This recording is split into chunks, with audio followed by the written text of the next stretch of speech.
So welcome to yet another episode of Indian Foodcast.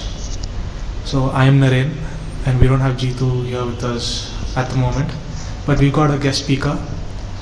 So please introduce yourself.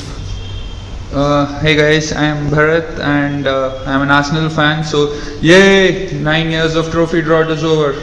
Yeah. Finally. Yeah. So obviously you can see the excitement, and if you're an Arsenal fan, you'll be feeling the same right now. So Bharat, since when have you been supporting Arsenal? I've been supporting Arsenal since 2005. So I became a fan. I've started following Arsenal after that season. So in a way, this is my first trophy that I'm seeing Arsenal win. So yeah, I'm really happy about that. But yeah, it's been 9 painful years. But yeah, finally get to enjoy the sweet victory.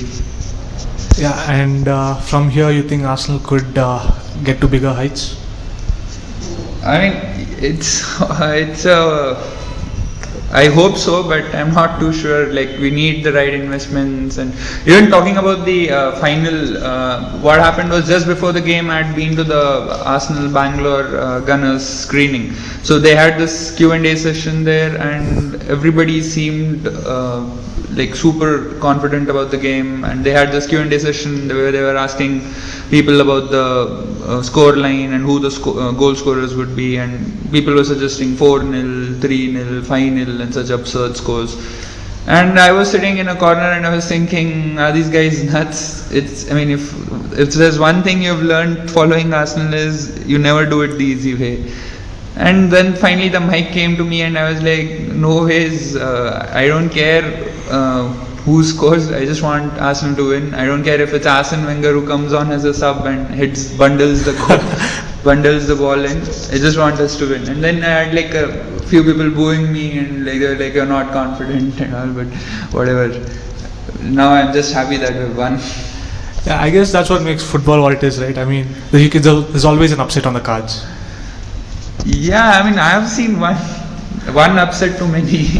And yeah, so but yeah, in a way, yeah, after the first 2 goals went in, after the 10 minutes were up, you had that sinking feeling, and I was not optimistic, to be frank. I was thinking if there's like one more goal goes in, then it's all over. And even at that point I was thinking maybe it's over and maybe the players don't have the mental strength to kind of come back. And even the bench looked weak. Like you had, from a creative point of view, you had only Rosicky and Wilshere, and rest all were like defensive players. So I didn't know like where the inspiration was going to come. And for the first goal, yes, Santi scored like a wonderful free kick. And that's the first free kick goal Arsenal has scored this entire season.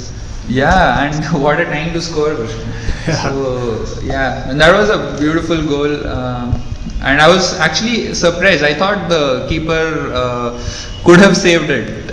And yeah. I mean, in both the goals, the keeper could have saved it. Yeah. I mean, the second goal was bundled in, so there's not much he could have done. But the first kick, I thought he had plenty of time because it was not like a Ronaldo blast. It kind of looped in, not really looped in, but yeah, he could have saved it.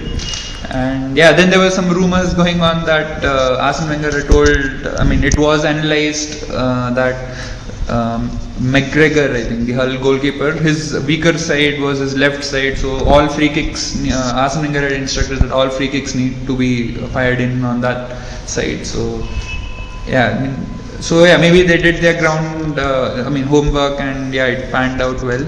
But yeah, that from a game perspective, that was the right time to score. Like trailing, if you had gone into half time like with a 2-goal deficit, it would have looked very bleak. But yeah, at 2-1, you always knew that 1 goal and you would be like on level terms. So yeah, that was a perfect time to score the goal.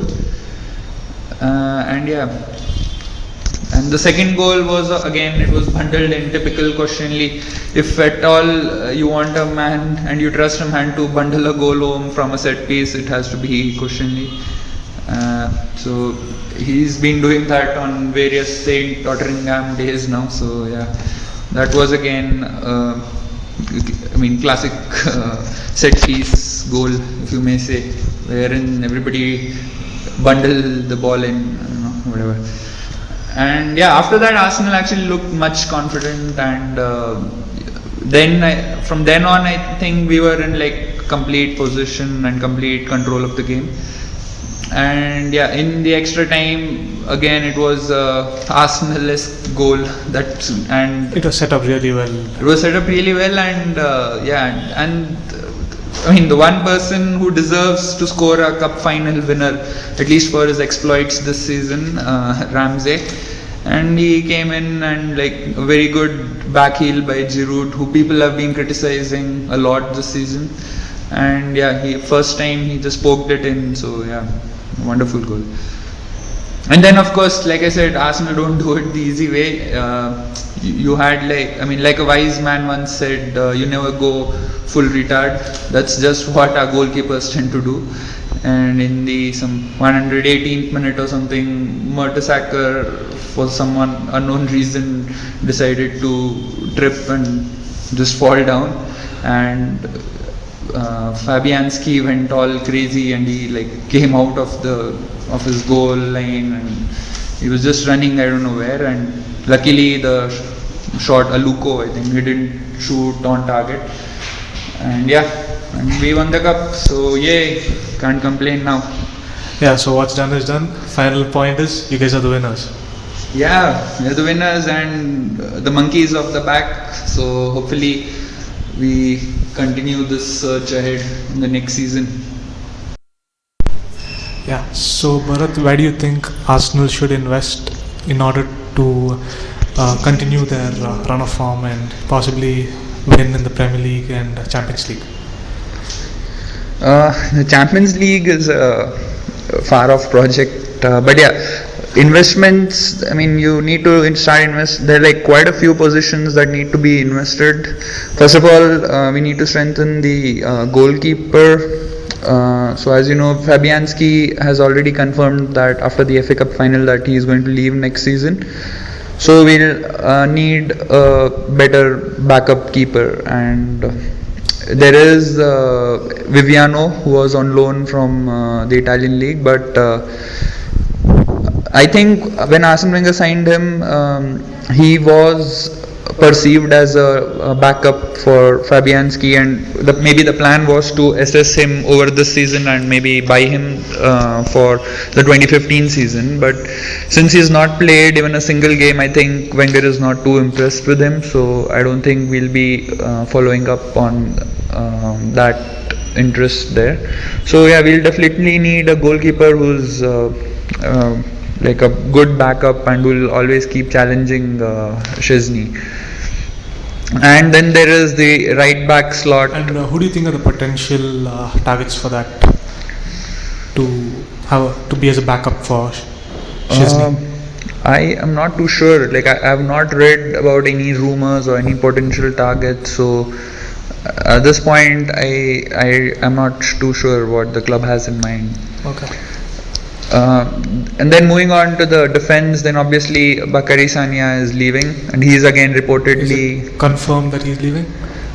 most likely, even though the fans did their part on the victory parade, and they were like singing and they were asking him to stay back and sign him up, but I don't think Sagna is going to stay. He'll probably go for the last paycheck, and he'll probably move. I mean, the rumors are very strong that he'll move to Manchester City on a 3-year contract with some 150k a week salary. So yeah, I mean, in terms of other transfers that have moved to City, like Nasri, Clichy, maybe even Van Persie, I would totally respect his decision if he moves to City, because he's served the club well and he's entitled to his one last big paycheck. So yeah, I don't think even the Emirates crowd will boo him if at all he comes back to with City.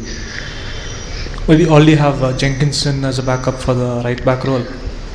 Yeah, Jenkinson, I don't think he's still ready to be the number one right back. So we'll definitely need someone better, and Jenkinson can still work as his deputy and maybe play the cup games or fill in when the main right back is injured.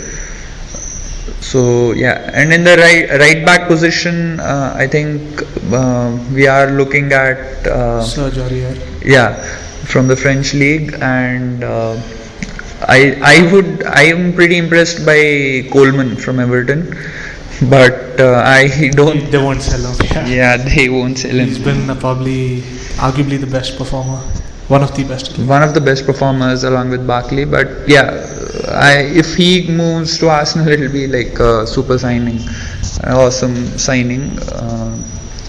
And then again, centre backs, we have Vermaelen, whose future is kind of not Uncertain. sure, yeah, uncertain.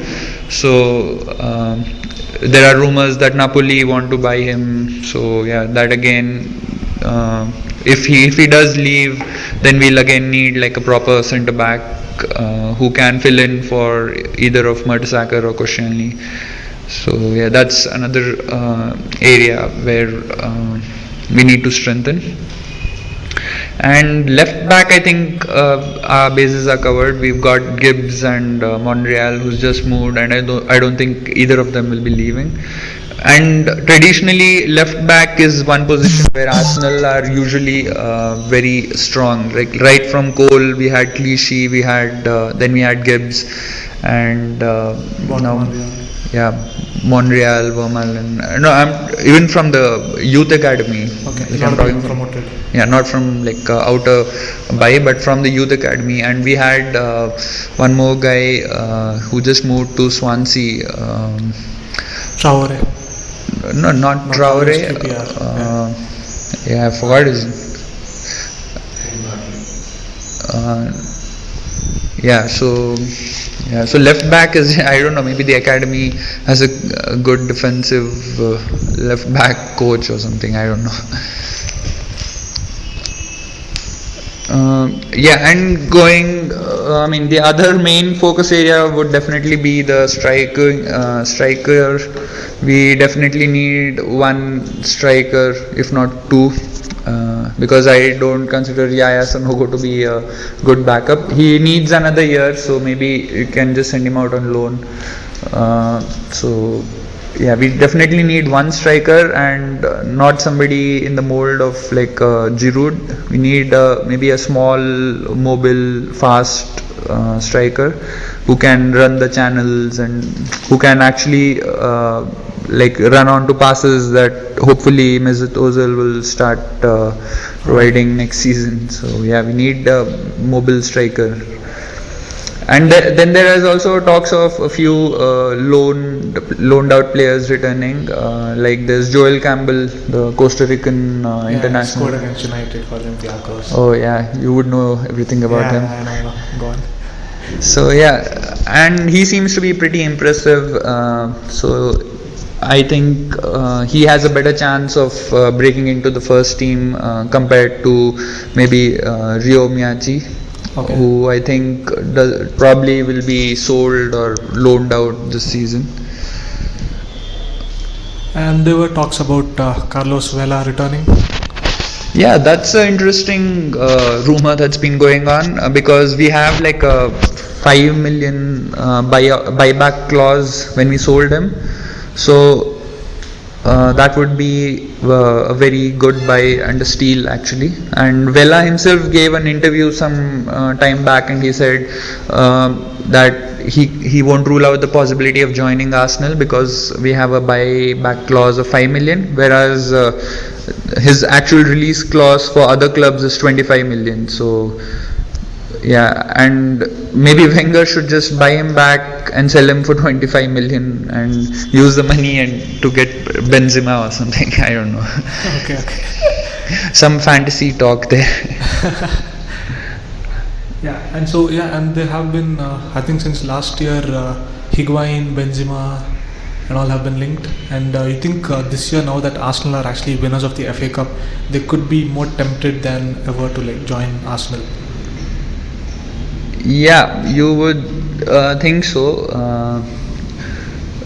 Higuain is probably he wanted to join Arsenal, but maybe it was the club not willing to match the Wages? Not wages, but the the amount to transfer fee to Real Madrid. That's one thing. Wenger has always said that the club would be willing to match the wages, be it 180k or 200k. I mean, we were already paying Ozil that. He only freaks out when he has to shell out like huge amounts of money as transfer fees. So he probably doesn't want to spend transfer fees and something like that. But yeah, this season, last season we did get Ozil, so we can go out and splash the money this time, but I don't know. I am not sure unless Wenger decides to spend the money. I don't think we will see any of those high-profile signings, because you don't have any high-profile free signing available. So if at all you want to buy that one big name, you are going to need to spend on the transfer fee. Okay, and you think the midfield is set completely? Yeah, the midfield is set for me. People do complain that we don't have a proper CDM, but given the squad size that we have, I think we'll have to manage, unless maybe you sell somebody like maybe someone like Arteta, who has only 1 year left on his contract. So if Wenger does want to recoup some money, this would be the time to sell him. But if not, I don't think buying another CDM would make sense, because I think we have like many midfielders right now. So you would definitely want to sell one of those guys and free up a space and then get somebody in. Okay, and so talking about the Champions League perspective, so where do you think Arsenal is lacking in the Champions League front? As in, what do they need to do to improve their form? Because they've been going out of the round of 16 for past a few years, and it's down to like they unlucky to get draws. So I think what they need to do is they need to do a deal with the devil and probably get some of Man United's luck and play all those weak the Ruben Kazans and the I have never heard of this club such kind of teams.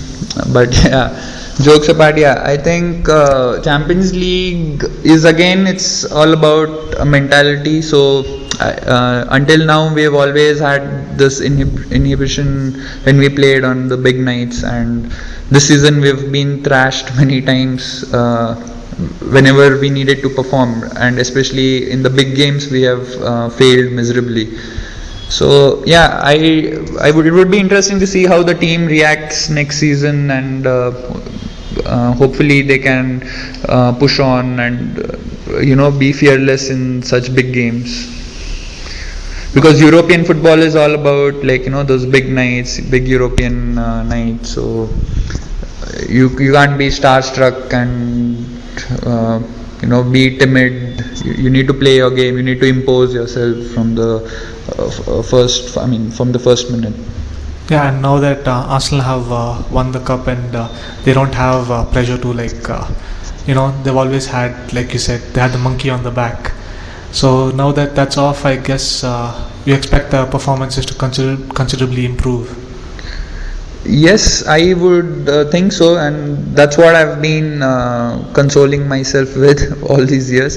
I have always been saying that if we just win that one trophy, then we'll probably start winning many more trophies. So it's time to see if that theory holds good next season. Or maybe they'll get complacent, saying, okay, we don't have pressure anymore, so let's chillax for a while, and then I don't think so, because by any stretch of imagination, and nobody actually should rate the FA Cup as like a parameter to judge yourself. Yes, we did beat some very good teams, but let's face it, FA Cup is not like a Champions League wherein you say we are the best team in Europe or something like that. So I don't think the team will get complacent, because they will surely remember that they were almost on the verge of being knocked out twice by Blackburn and then in the final by Hull. So I don't think the team is going to get complacent. So joining in, we have Jeetu. Yay. Yeah, and he doesn't seem as excited as Bharath to win the FA Cup. No, I was excited when we won the FA Cup, but looking back, I don't think I'll ever be happy until we win the Champions League. Okay, Come that's on, too- Jitu, what is this? You've been waiting for 8 years, 9 years, and Yeah, and now come it's on, done. this is- I had it's my done. It's fun. hardly I a celebrated. day. You've hardly sobered up. You look totally drunk. Yeah, I did have fun. I did enjoy it, but yeah, it's always the matter of staying hungry to lead. The moment you're satisfied with it, that's it. You're done. Wow, this man is a very hard man to please. That's all I can say. And to think he's been, to believe he's been supporting Arsenal all these years. Yeah. I was gritting my teeth and waiting for my turn. That's all. Okay. And Yes. now that Arsenal have won, he's rejoiced for one day and then he's done. You got to keep the habit going. Yeah, so as a United fan, I'm really happy that you got fans like G2, so they don't brag like 24/7 and all. And Yeah, I will if I see a United fan, but yeah, I'm not going to hold back. But amongst the Arsenal fans, yeah, maybe not as much as the others, but I'm still happy about it. okay, cool. So you won't be happy until you win the Champions League. No, not completely happy. Maybe 75% happy if we win the Premier League next season. Yeah.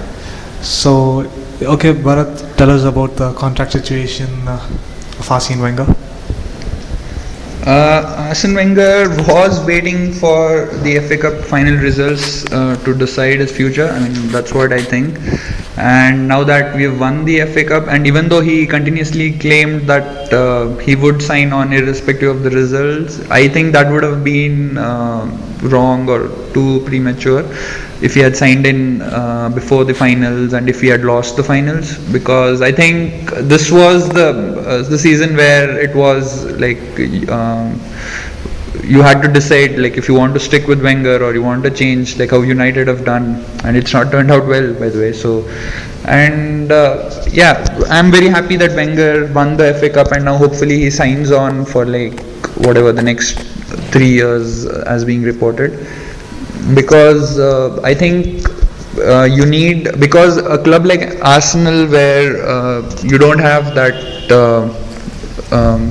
infinite amount of cash always coming in, you need to work within your limits, I think, and you also need to qualify for Champions League. I know you might argue with the Roberto Martinez argument, but yeah, he didn't qualify for the Champions League. So considering all those constraints, I think right now in world football, Arsene Wenger is the best man for Arsenal.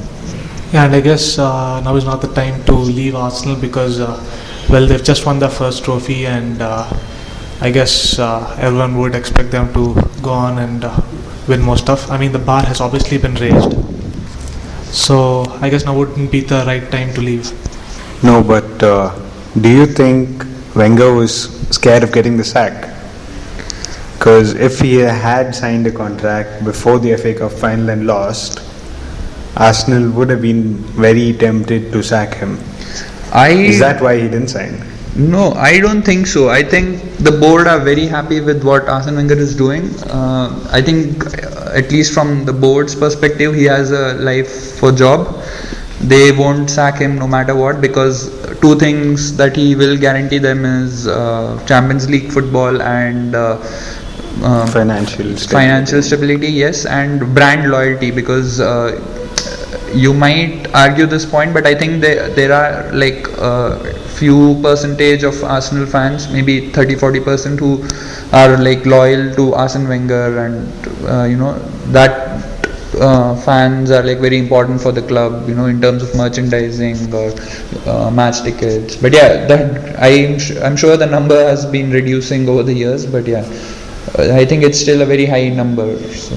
Yeah, but I think Wenger not signing before the FA Cup, maybe it's because he would be in a moral dilemma to resign if he ever lost. So maybe he thought he was not that confident for the finals. Yeah, maybe. I think so, because the way the whole situation turned out, I think Wenger was waiting for the FA Cup final result, and then he would probably decide his future. Because I mean, in a way, if you just think from a financial point of view, it would have probably made Wenger. I mean, it would have made more sense for Wenger to just sign the contract and get his one big paycheck, and then if the board decides to sack him, he'll get his payoff. But that's the thing about Arsene Wenger. He cares about Arsenal and not about financial. I mean, his personal wealth. So yeah. And maybe you could look at it like he only had the FA Cup final in mind, and he didn't want to think about the contract because he wanted to like show to the board or the fans that he wasn't interested in about his own personal gains. No, no. He had a whole year to think that through. Dude. The FA Cup final just came up in the last couple of months. Yeah, but maybe he was the club in his last year of contract, so he was putting the club before himself, and he always wanted the club to do well. So, as in the contract situation, I think he wasn't putting much thought for it. that seems a bit far fetched, but possible. But who wouldn't think about their own, say, future career? Or maybe the board actually, like Bharath said, the board was behind him the entire time. But considering Wenger, like he made them splash like 43 million on Ozil, maybe the board was like, if you don't get good returns on it. No. I don't think they're that cheap, dude. Come on. Well, you don't know, it's Arsenal. So. Fuck you. No, even Gazidis has been very vocal about backing Arsene Wenger no matter what, and I think he had the board had offered him the contract and it was on the table for like quite a few months now. I think it's down to just Arsene Wenger and his principles, maybe, that he wanted like to perform, and then based on that he wanted to decide his future. So yeah, only Arsene Wenger would know that. Maybe in the future, if you ever get a chance to get Arsene Wenger on the podcast, this should be one of your questions. Yeah, but we hope to get there someday. 3 years for Wenger. Do you think he should stay for 3 years, or maybe you should look to the future from now? Yeah, I mean, it depends on who the next successor is going to be. Yeah, of course. One interesting thing is, I think even Klopp signed 3 years at Dortmund, right? Okay, cool. So go on, Bharath. It's all gonna fit in. Yeah. Go on, Bharath. That's a very stupid assumption. Yeah, Fuck. you're linking up stuff that are like. No, that's how Wenger works, dude. You don't know. Yeah. Okay. Go on. But yeah, talking about Klopp, is he the right guy for Arsenal? I mean, Dortmund kind of works in a similar way to Arsenal, but would he be like too much of a nutcase for Arsenal? For being too. He's not a nutcase, he's more like a very over-enthusiastic, over-energetic. Yeah, exactly. He's, I don't know, dope or something like that. No, I think he would fit in at most clubs, and I think any club would be lucky enough to have someone like Klopp, because and his ideas, they're very similar to that of Wenger, but and even like he promotes youth like Wenger does. They both work on a tight budget and stuff, like Wenger, like players kept leaving Arsenal, right? And Wenger used to like replace them and still get Champions League spot. And the Klopp has been doing the same thing. I mean, if you look at the past 3-4 seasons, there's always someone leaving Dortmund. Like it's been Nuri Sahin, then Kagawa, and then Götze, now Lewandowski. So I guess both of them know how to replace the players that are leaving. So there's a lot of similarities between Klopp and Wenger, but I don't think that just because Klopp also signed a 3-year contract that he's gonna come to Arsenal. But potential. No, when it comes down to the last year, you never know what will happen. Okay, fine. Yeah, you never know. But potential successor apart from Klopp, Klopp could be one. But Klopp could be one. Maybe Bergkamp. And even Thierry Henry has been talking about wanting to join the club in a coaching role. So these are all fantasy talks because. No, actually, it's a good topic. Okay, do good players or club legends make good managers? Not all of them do. Yeah, not all of them. Not all of them do. I mean, from an Arsenal perspective, the best example would be Tony Adams. He was a great player, but he was an absolute shit manager. I haven't seen much of Tony Adams, but I think he was more of a great leader than a great player. I don't know, he was probably pretty average, I guess. Yeah, maybe. Now that you mentioned that, but yeah, at least he was not a good manager. He managed Portsmouth for some time and Some yeah, Middle Eastern team, I guess. yeah, Some club in the Middle East. Azerbaijan or something. Hope I get the name right, but yeah.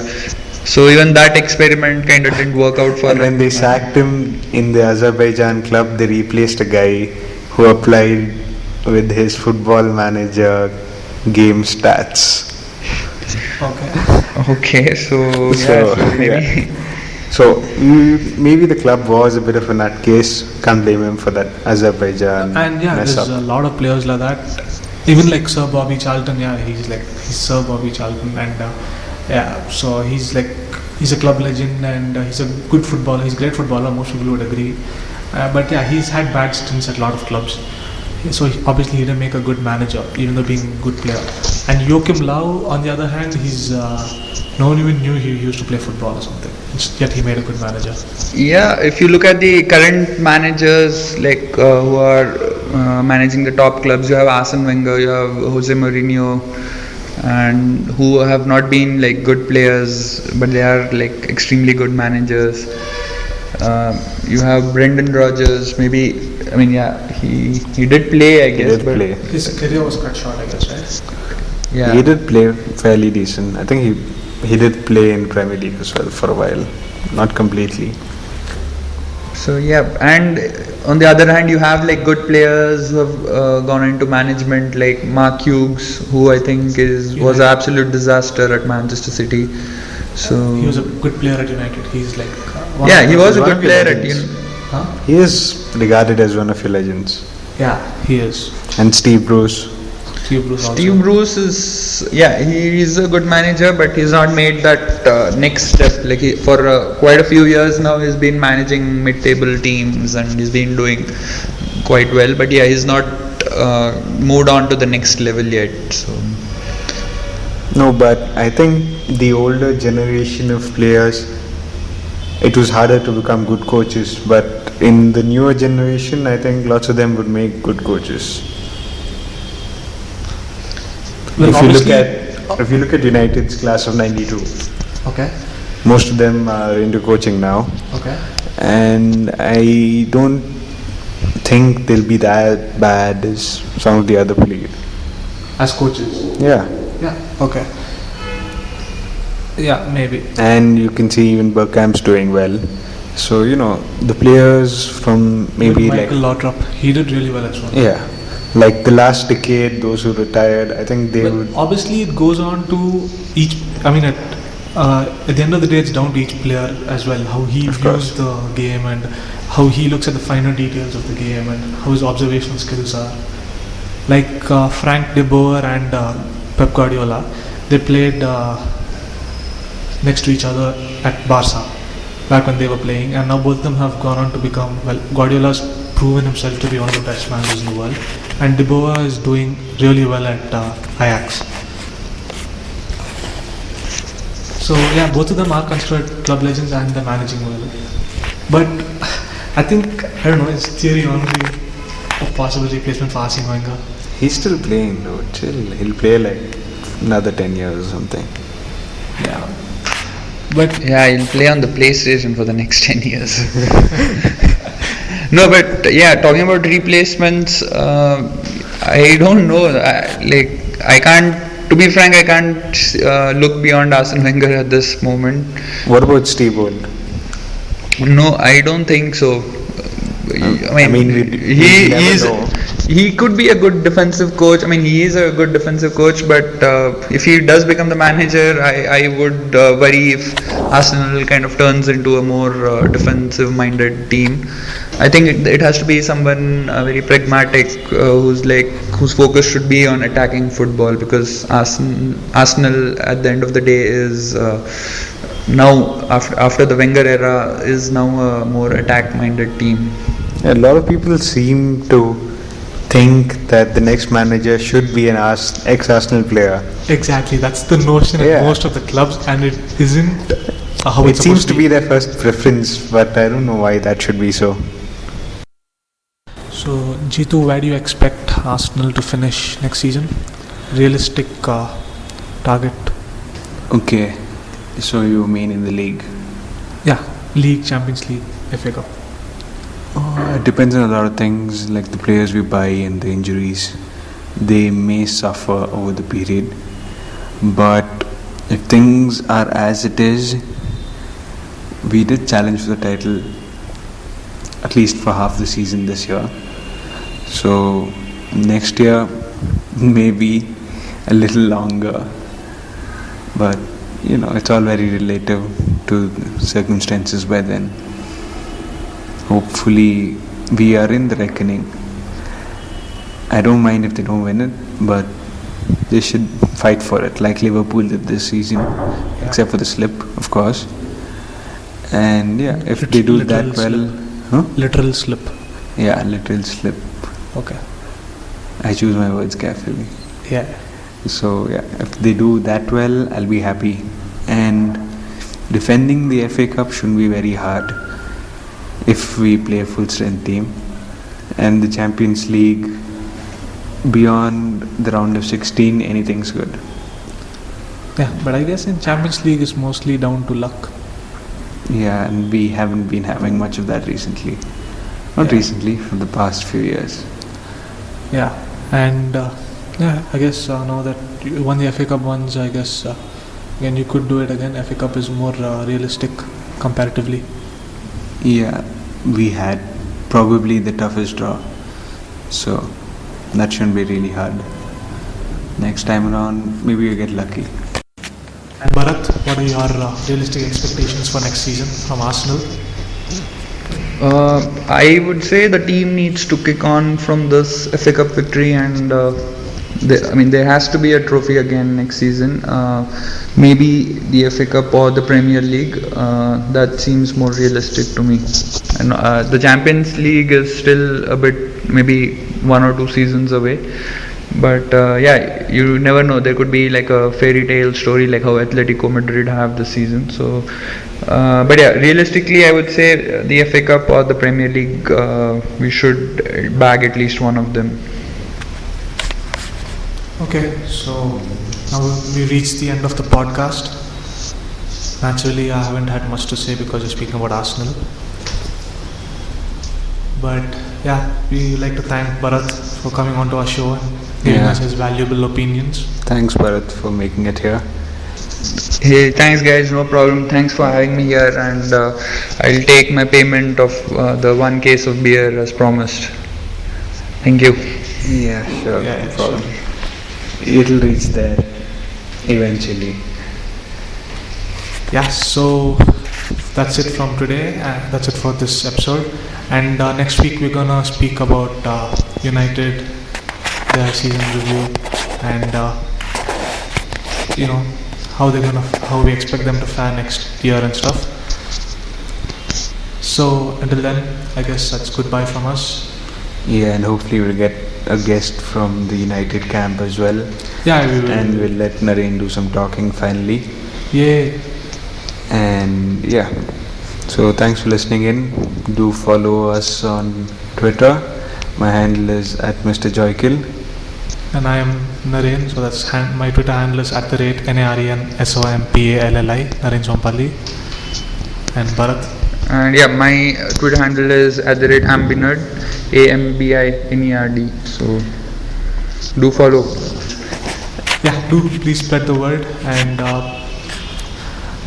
that's it. So that's it from us for today. Yeah, you said that like a million times. Fine.